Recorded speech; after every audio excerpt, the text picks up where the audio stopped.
Nous avions consacré l'après-midi à cueillir des baies de manzanita à chair ferme sur la crête au-dessus de la maison, car j'ai appris à les faire macérer pour obtenir du jus.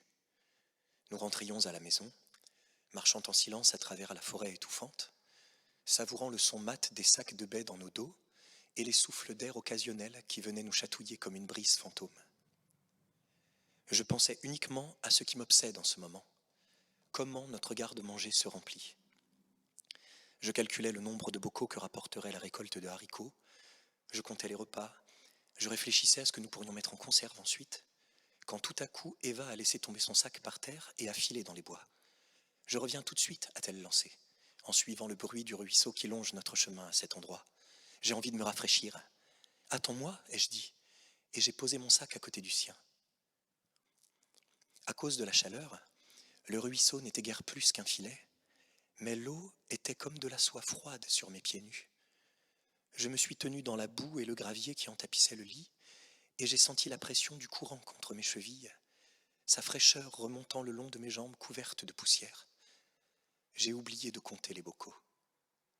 Mais j'ai aperçu quelque chose qui a fait se dresser et a figé le monde entier. « Qu'est-ce qu'il y a » a demandé Eva quand elle m'a entendu sursauter. Sans prononcer un mot, je lui ai montré une trace dans la boue paisible. Elle était évasée et au bord mal défini, plus courte que mon pied, mais aussi large que ma main tendue. Une empreinte au talon charnu, couronnée par la marque de 5 orteils.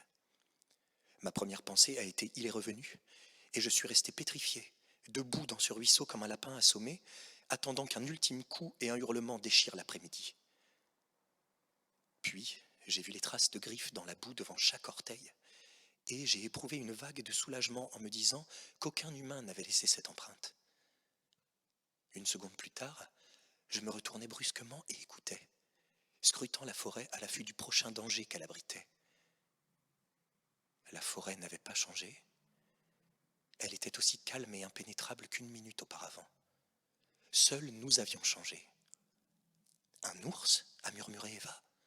J'ai hoché la tête, j'en ai bien peur. « Je croyais qu'ils étaient tous partis » a-t-elle dit, et elle a plaqué ses mains sur son ventre comme si, en le protégeant, elle pouvait assurer notre sécurité.